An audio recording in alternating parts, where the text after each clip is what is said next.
안녕하십니까. 대한민국 특수경매훈련단장 유치권 클로머입니다. 이번 시간에는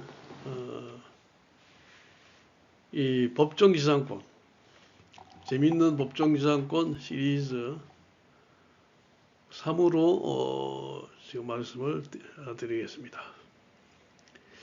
이 재미있는 법정지상권을 일반적으로 공부하는 분들은 재미있다고 말하는 분들이 하나도 없을 겁니다. 공부하는 분들한테 왜 재미가 없을까요? 법정지상권도 이제 여러 가지 케이스가 있어가지고 케이스마다 성립이 되는 경우도 있고 안 되는 경우도 해서 이거 공부하기에는 굉장히 머리가 아픈 그런 케이스입니다. 거기에다가 또 환지가 될 때, 전세권이 설정될 때, 임차권 설정될 때 법정지상권 어떻게 되느냐. 여러 가지로 이제 또 가장 또 이제 문제가 되는 게 공유 지분으로 경매가 될 때 이제 어떻게 되느냐 하는 그런 문제가 있죠. 그런데 그 공부하기는 굉장히 그거 참 머리 아픕니다. 그러나 인정할 거 인정해야죠. 그러나 돈 벌기에는 굉장히 좋습니다. 특히 소자본으로 돈을 벌기에는 아마 법정지상권이 여러분들 물건을 잘 찾을 수가 없어서 그렇지 물건만 제대로 찾으면 괜찮을 겁니다.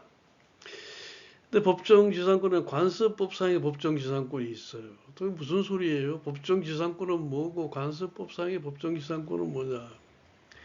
딱 알기 쉽게 정의를 내리게 되면은 우리가 부동산 경매로 해가지고서 토지가 팔린다고 다 법정지상권이 있는 게 아닙니다.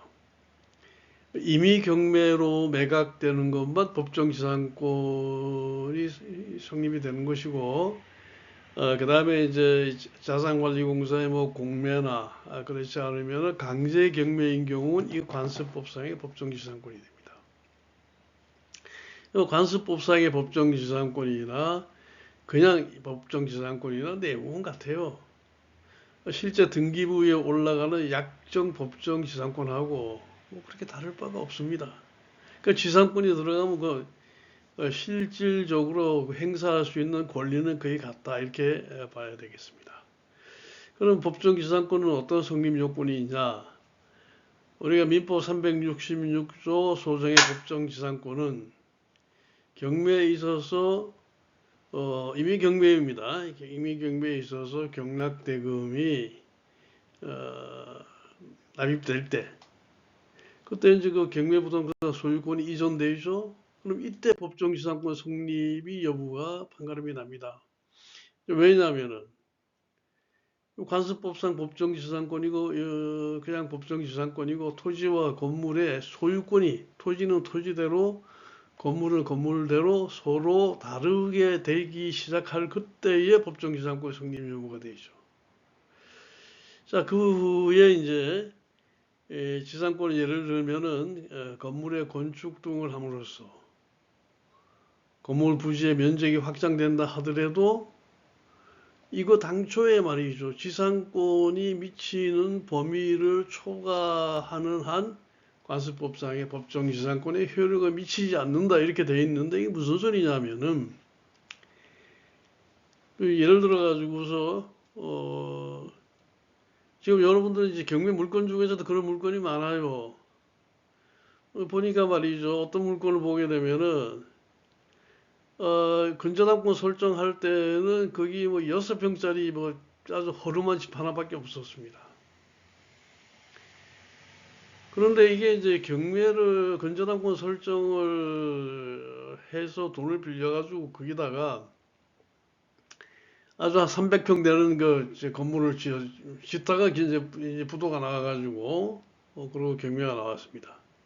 자, 그렇다면은 여기에 원래 6평짜리 집이 있었잖아요. 그럼 법정지상권은 6평밖에 안 됩니다. 나중에 지어 300평짜리가 법정지상권이 성립이 되는 게 아니에요. 왜? 근저당권 설정할 때는 6평짜리밖에 없었어요. 그래서 6평짜리 집에도 같이 근저당권 설정을 했습니다.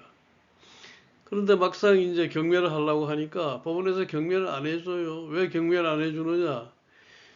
당신이 그 근저당권을 잡은 그 물건은 말이지, 땅은 뭐 150평 된다고 하더라도 그 위에 건물은 6평짜리 함석 지붕 집인데 지금 이게 300평짜리 그렇게 건물이 서 있는데 그 동일성이 없는데 어떻게 경매를 해주느냐? 그 법정지상권 성립한다는 얘기입니까? 성립하지 않는다는 얘기입니까? 성립하지 않는다는 얘기죠. 그럼 성립하지 않으면 그 건물은 어떻게 해요? 그 건물은 법정지상권이 없습니다. 그럼 철거될 문명이에요.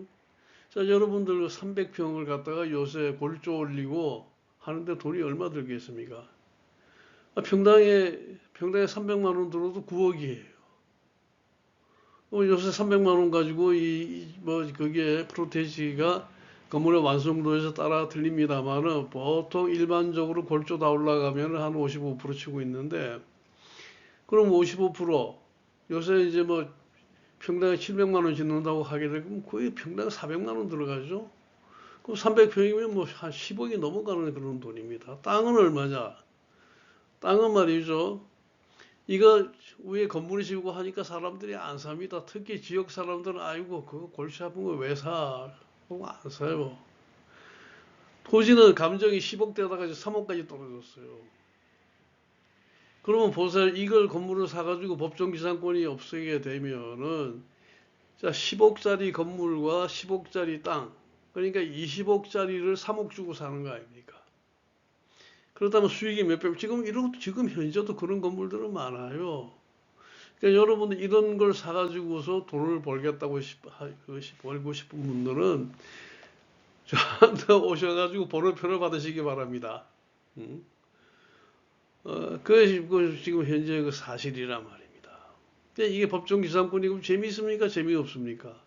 그래서 경매가 아니라 뭘로 사가지고서 3억 주고 사가지고 20억 이상 버는 게 어디 있어요? 그러니까 얼마나 이 법정지상권이 재미있는 그런 물건입니까? 여기 이제 법정지상권에 관해 가지고는 전세권도 그 전세권을 토지에 설정했을 때 그런 경우에는 그 전세권의 그 지상권을 설정한 것으로 본다. 그런데 그 앞에 저당권이 있어 이것도 아무 소용이 없는 겁니다. 그다음에 이제 민법 366조 이거는 토지 소유자와 건물 소유자가 같은 사람이었는데 서로 다르게 될 때 건물 소유자를 위해서 법정지상권 설정한다. 이제 요건은 저당권 설정 당시에 그 위에 건물이 존재해야 됩니다. 그래야지 법정지상권 얘기를 할 수가 있어요. 근데 그 위에 건물이 없었다. 안 그러면 뭐 조금 전에 얘기한 거 6평짜리, 12평짜리가 있었는데 지금 뭐 300평짜리, 400평짜리 지었다 하게 되면 그건 말이 안 되는 거고요. 근데 이제 그 저당권 설정 당시에 건물이 없었다 하더라도 건물이 짓는 경우에 건물의 뭐 등기 허가 이런 건 다 뭐 그거 따지지 않고 건물로서의 어느 정도의 기본 구조는 갖춰야 되지 않느냐 이렇게 보고 있습니다. 저당권 설정 당시에 토지와 건물이 같은 사람 소유, 서로 다른 사람 소유였다가 법정지상권이 성립이 되지 않습니다. 경매 중에서 이제 임의경매로 소유자가 달라져야 되고, 자 가등기 담보에 관한 그런 경우에도 한번 이 가등기 담보법 10조를 한번 볼까요? 토지 및 그 지상 건물이 같은 사람 소유자에 속하는 경우 그 토지 또는 건물에 대해서 소유권을 취득하거나 담보 가등기에 기한 본등기가 행해진 경우에도 건물의 소유를 목적으로 하는 토지의 지상권이 설정된 것으로 본다 했는데 우리 경매하고는 별 상관없는 얘기입니다. 그 다음에 이제 입법에 관한 법률 제6조를 보면은 임목 경매에서 기타 사유로 토지와 임목이 각각 다른 소유자에게 속하게 되는 경우는 토지 소유자는 임목 소유자에 대해서 지상권을 설정한 것으로 본다. 이렇게 되어 있는데 이것도 경매하고는 별로 상관이 없는 그런 얘기입니다. 그러니까 반대로 이 지상권이 성립한 이후에 건물이 전부 또는 일부가 멸실된 경우는 어떻게 될까요? 건물이 전부 멸실될 경우에는 지상권 또한 더 이상 존속할 수 없는가? 혹은 건물의 일부가 멸실된 경우에 이 같은 지상권의 효력이 미치는 대지의 범위가 그만큼 축소되는가 하는 문제가 있습니다. 생각해 본다면 약정 지상권의 경우 이러한 건물의 멸실 여부가 지상권의 존속 내지 그 범위에 영향을 주는 건 아닌 게 분명한데, 우리 간수법상의 법정지상권과 법정지상권의 경우에는 건물의 있고 없고에 따라서 그 부지 이용권의 확보를 주려고 하는 본래 취지를 볼 때 건물의 멸실은 지상권의 효력에 상당히 영향이 있겠죠.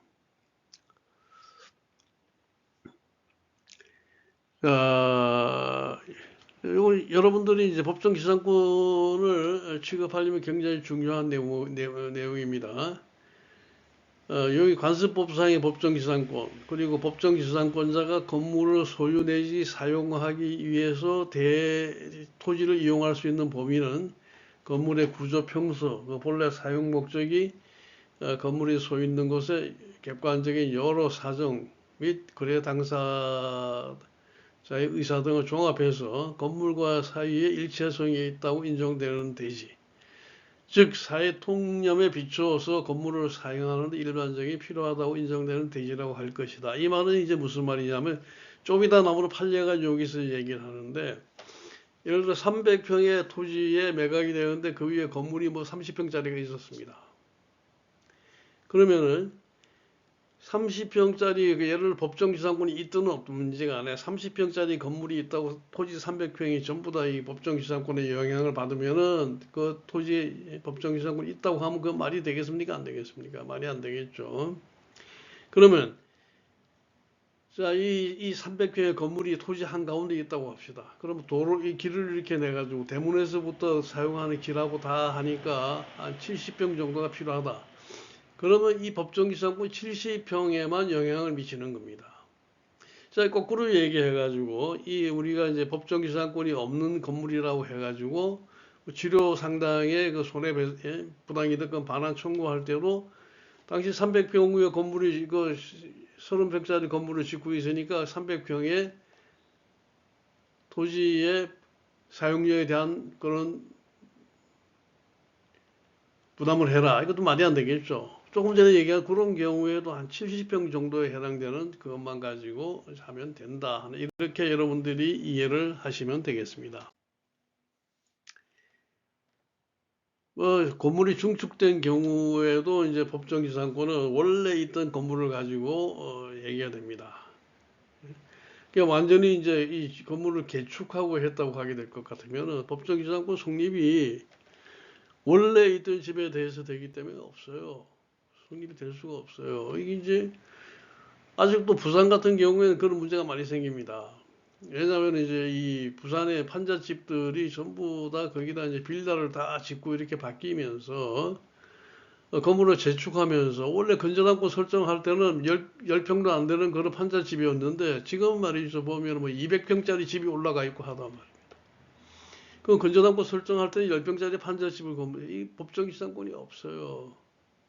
그래가지고 전부 이제 건물 철거 판결 받고 안에 세입자들은 다 퇴거 판결을 받게 됩니다. 자, 지금 이제 판례를 한번 보십시다. 판례가 이제 66-1844 건물 철거 등 사건의 판례인데, 그러니까 여기도 보면은 이 건물을 사용하는데 일반적으로 필요한 범위라고 인정되는 범위 내의 대지에 한해서 법정지상권이 인정된다 하는 이제 그 말입니다.